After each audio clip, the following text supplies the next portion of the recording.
ಎಲ್ರಿಗೂ ನಮಸ್ತೆ. ನನ್ನ ಹೆಸರು ಸುಹಾಸ್. ನಾನು ಭದ್ರಾವತಿಲಿರೋದು. ನಮ್ಮ ಕಡೆಯಿಂದ ಅಂದ್ರೆ ನಮ್ಮ SR ಎಂಟರ್ಪ್ರೈಸಸ್ ಕಡೆಯಿಂದ ನಾವಿವತ್ತು ನಿಮಗೆ ಫ್ರೀ ಆಫ್ ಕಾಸ್ಟ್ ಅಲ್ಲಿ ಕಂಪ್ಯೂಟರ್ ಬೇಸಿಕ್ ಬಗ್ಗೆ ತಿಳಿಸ್ಕೊಡ್ತಿದ್ದೀವಿ. ಫಾರ್ ಎಕ್ಸಾಂಪಲ್, ನಾವೆಲ್ಲೇ ಒಂದು ಕೆಲಸ ಕೇಳ್ಕೊಂಡು ಹೋದ್ರು ನಮಗೆ ಒಳ್ಳೆ ಕ್ವಾಲಿಫಿಕೇಶನ್ ಕೂಡ ಇರುತ್ತೆ, ಒಳ್ಳೆ ನಾಲೆಡ್ಜ್ ಕೂಡ ಇರುತ್ತೆ. ಆದ್ರೆ ಒಂದೇ ಒಂದು ಕೊರತೆ ಇರುತ್ತೆ, ಕಂಪ್ಯೂಟರ್ ಸರಿಯಾಗಿ ಯೂಸ್ ಮಾಡಕ್ಕೆ ಬರಲ್ಲ. ಅಂದ್ರೆ ಕಂಪ್ಯೂಟರ್ ಬೇಸಿಕ್ ಬಗ್ಗೆ ನಮಗೆ ಗೊತ್ತೇ ಇರಲ್ಲ. ಅದೇ ನಮಗೆ ಬೇಸಿಕ್ ಕಂಪ್ಯೂಟರ್ ಗೊತ್ತಿದ್ರೆ ಬೇರೆಯವ್ರಿಗಿಂತ ಸ್ವಲ್ಪ ಜಾಸ್ತಿನೇ ಪ್ರಿಫರೆನ್ಸ್ ಕೊಡ್ತಾರೆ. ಮತ್ತೆ ನೀವು ಸ್ಟೂಡೆಂಟ್ಸ್ ಆಗಿದ್ರೆ ಕಂಪ್ಯೂಟರ್ ಬೇಸಿಕ್ ಬಗ್ಗೆ ಗೊತ್ತಿರಲೇಬೇಕಾಗುತ್ತೆ. ಕಂಪ್ಯೂಟರ್ ಬೇಸಿಕ್ ಬಗ್ಗೆ ತಿಳ್ಕೊಂಡ್ರೆ ಫ್ಯೂಚರ್ ಅಲ್ಲಿ ನಿಮಗೆ ಒಳ್ಳೆ ಕೆಲಸ ಕೂಡ ಸಿಗ್ಬೋದು, ಅಥವಾ ಇನ್ ಕೆಲವರು ಕಂಪ್ಯೂಟರ್ ಆಪರೇಟರ್ ಆಗಿನೇ ಕೆಲಸ ಮಾಡ್ಬೋದು. ಇನ್ನು ಕೆಲವರು ಕಂಪ್ಯೂಟರ್ ಬೇಸಿಕ್ ಬಗ್ಗೆ ತಿಳ್ಕೊಂಡು ನಿಮ್ಮ ಕೆಲಸನ ಕಂಪ್ಯೂಟರ್ ಅಲ್ಲಿ ನೀವೇ ಕೂಡ ಮಾಡ್ಕೋಬಹುದು. ಕೆಲವರು ಎಕ್ಸ್ಪರ್ಟ್ ಆಗಿರ್ತೀರ, ಇದೆಲ್ಲ ಗೊತ್ತಿದೆ ಯಾಕೆ ಇದನ್ನ ಹೇಳ್ತಿದ್ದಾರೆ ಅಂತ ಅನ್ಕೋಬಹುದು.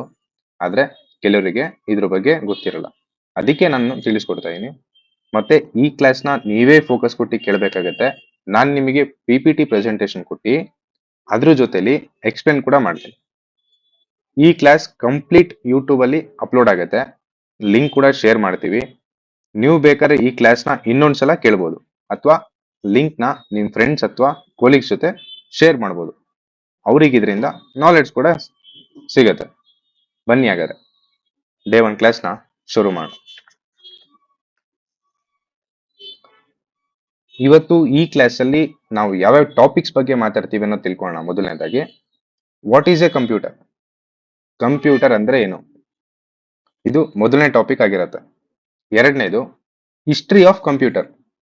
ಕಂಪ್ಯೂಟರ್ನ ಇತಿಹಾಸ ಸ್ವಲ್ಪ ತಿಳ್ಕೊಳ್ಳೋಣ. ಮೂರನೇದು, front side view of computer. Computer ಮುಂದೆಯಿಂದ ಹೇಗೆ ಕಾಣುತ್ತೆ, ಮತ್ತೆ ಅದರಲ್ಲಿ ಇರೋ ಪೋರ್ಟ್ಸ್ ಎಲ್ಲ ಯಾವ್ದಕ್ಕೆ ಯೂಸ್ ಆಗತ್ತೆ ಅಂತ ತಿಳ್ಕೊಳ್ಳೋಣ. ನಾಲ್ಕನೇದು, ಇನ್ಸೈಡ್ ವ್ಯೂ ಆಫ್ ಕಂಪ್ಯೂಟರ್. ಕಂಪ್ಯೂಟರ್ನ ಒಳಭಾಗದಲ್ಲಿ ಹೇಗೆ ಇರುತ್ತೆ ಅದನ್ನು ತಿಳ್ಕೊಳ್ಳೋಣ. ಐದನೇದು, back side view of computer. Computer ಹಿಂದೆಯಿಂದ ಹೇಗೆ ಕಾಣುತ್ತೆ, ಹಾಗೆ ಅದರಲ್ಲಿ ಇರೋ ಪೋರ್ಟ್ಸ್ ಎಲ್ಲ ಯಾವ್ದು, ಯಾವ್ದಕ್ಕೆ ಯೂಸ್ ಮಾಡ್ತೀವಿ ಆ ಪೋರ್ಟ್ಸ್ ಎಲ್ಲ ಅನ್ನೋದು ತಿಳ್ಕೊಳ್ಳೋಣ. ಹಾಗೆ ಆರನೇದು, ಕಾಂಪೋನೆಂಟ್ಸ್ ಆಫ್ ಕಂಪ್ಯೂಟರ್. ಕಂಪ್ಯೂಟರ್ನ ಘಟಕಗಳು ಅಂದ್ರೆ ಹಾರ್ಡ್ವೇರ್ ಆಗಿರ್ಬೋದು ಅಥವಾ ಸಾಫ್ಟ್ವೇರ್ ಆಗಿರ್ಬೋದು. ಇದೆಲ್ಲದ್ರ ಬಗ್ಗೆನೂ ಇವತ್ತು ನಾವು ತಿಳ್ಕೊಳ್ಳೋಣ. ಫಸ್ಟ್ಗೆ ಹೇಳಿದೀನಿ, ನೀವೇ ಫೋಕಸ್ ಕೊಟ್ಟು ಕ್ಲಾಸ್ನ ಕೇಳಬೇಕಾಗತ್ತೆ. What is a computer?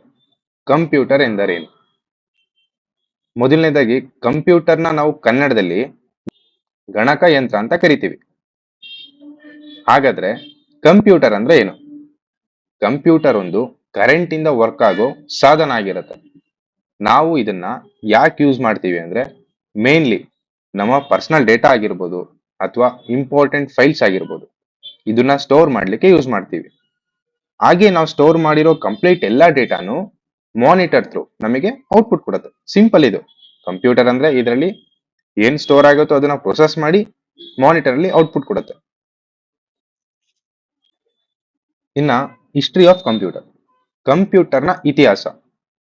Computer 1830ರಲ್ಲಿ Charles ಬೆಬೇಜ್ ಇವರು ಮೆಕ್ಯಾನಿಕಲ್ ಕಂಪ್ಯೂಟರ್ನ ಫಸ್ಟ್ ಗೆ ಇನ್ವೈಟ್ ಮಾಡ್ತಾರೆ. ಇದನ್ನ ಡಿಜಿಟಲ್ ಕಂಪ್ಯೂಟರ್ ಆಗಿ 20ನೇ ಶತಮಾನದಲ್ಲಿ ಅಲೆನ್ ಟರಿಂಗ್ಸ್ ಅವರು ಮಾಡಿಫೈ ಮಾಡ್ತಾರೆ.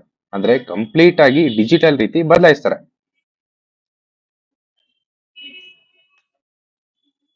ಈಗ ನಾವು front side view of computer ಬಗ್ಗೆ ತಿಳ್ಕೊಳ್ಳೋಣ.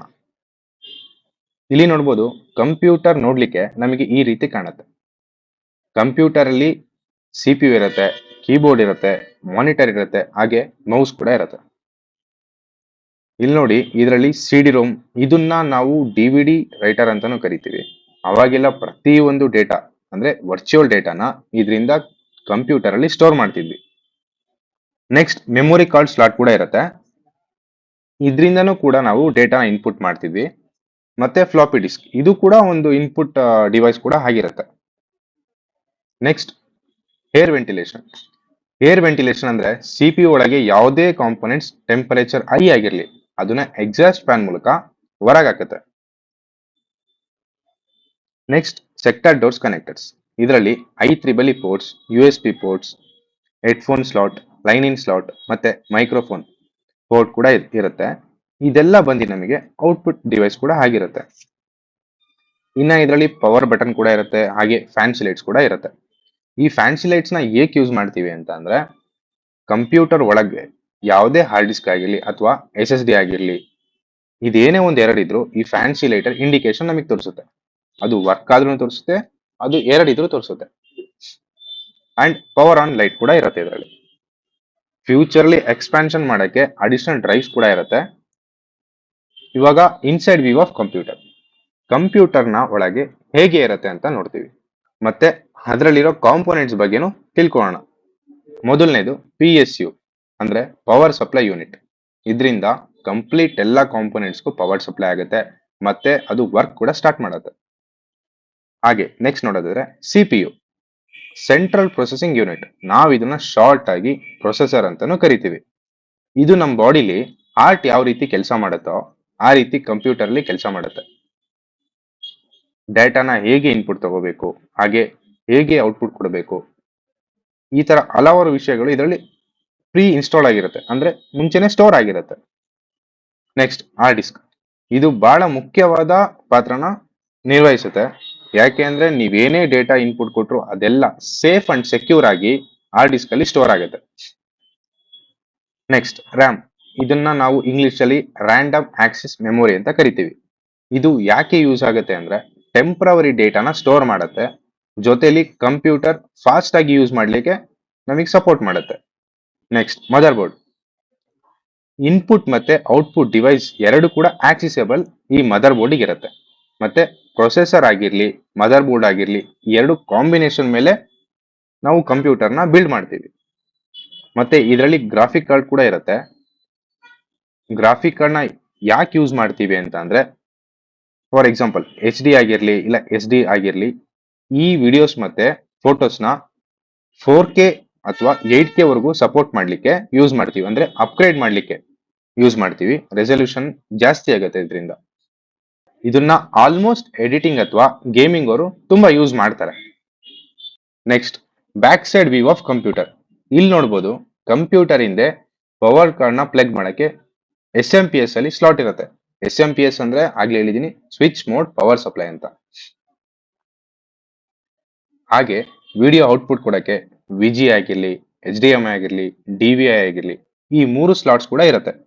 ಮತ್ತೆ ಇಲ್ಲೂ ಕೂಡ ಎಕ್ಸಾಸ್ಟ್ ಫ್ಯಾನ್ ಆಗಿರ್ಬೋದು, ಲ್ಯಾನ್ ಪೋರ್ಟ್ ಆಗಿರ್ಬೋದು, ಅಂದ್ರೆ ಇಂಟರ್ನೆಟ್ ಸಪ್ಲೈ ಮಾಡೋ ಪೋರ್ಟ್ ಆಗಿರುತ್ತೆ ಇದು. ಅದ್ರ ಜೊತೆಲಿ ಮೈಕ್ ಮತ್ತೆ ಸ್ಪೀಕರ್, ಹಾಗೆ USB ಪೋರ್ಟ್ ಕೂಡ ಇರುತ್ತೆ. ಇವಾಗ ಕಾಂಪೋನೆಂಟ್ಸ್ ಆಫ್ ಕಂಪ್ಯೂಟರ್, ಇದು ಈ ಕ್ಲಾಸ್ ನ ಲಾಸ್ಟ್ ಟಾಪಿಕ್ ಕೂಡ ಆಗಿರುತ್ತೆ. ಇದರಲ್ಲಿ ಹಾರ್ಡ್ವೇರ್ ಮತ್ತೆ ಸಾಫ್ಟ್ವೇರ್ ಅಂತ ಎರಡು ರೀತಿ ಇರುತ್ತೆ. ಹಾರ್ಡ್ವೇರ್ ನ ಯಾಕೆ ಹಾರ್ಡ್ವೇರ್ ಅಂತ ಕರಿತೀವಿ ಅಂದ್ರೆ, ನಾವು ಇದನ್ನ ಟಚ್ ಮಾಡಿ ಫೀಲ್ ಮಾಡ್ಬೋದು, ಅಂದ್ರೆ ಫಿಸಿಕಲ್ ಆಗಿ ಟಚ್ ಮಾಡಿ ಇದನ್ನ ನೋಡ್ಬೋದು. ಸೊ ಅದನ್ನ ಹಾರ್ಡ್ವೇರ್ ಅಂತ ನಾವು ಕರಿತೀವಿ. ಫಾರ್ ಎಕ್ಸಾಂಪಲ್ ಕಂಪ್ಯೂಟರ್ಲೆ ತಗೊಳ್ಳಿ, ಕೀಬೋರ್ಡ್ ಆಗಿರ್ಬೋದು, ಮೌಸ್ ಆಗಿರ್ಬೋದು, ಸ್ಪೀಕರ್ಸ್ ಆಗಿರ್ಬೋದು, ಇನ್ನಿತರ ಕಂಪ್ಯೂಟರ್ ವಸ್ತುಗಳು. ಇನ್ನು ಸಾಫ್ಟ್ವೇರ್ಗೆ ಬರೋದಾದ್ರೆ, ಈ ಸಾಫ್ಟ್ವೇರ್ ಅಲ್ಲಿ ನಾವು ಇವತ್ತು 3 ತರ ಡಿವೈಡ್ ಮಾಡ್ಕೊಳ್ಳೋಣ. ಮೊದಲನೇದು OS, ಎರಡನೇದು ಅಪ್ಲಿಕೇಶನ್, ಮೂರನೇದು ಕಂಪ್ಯೂಟರ್ ಲ್ಯಾಂಗ್ವೇಜಸ್.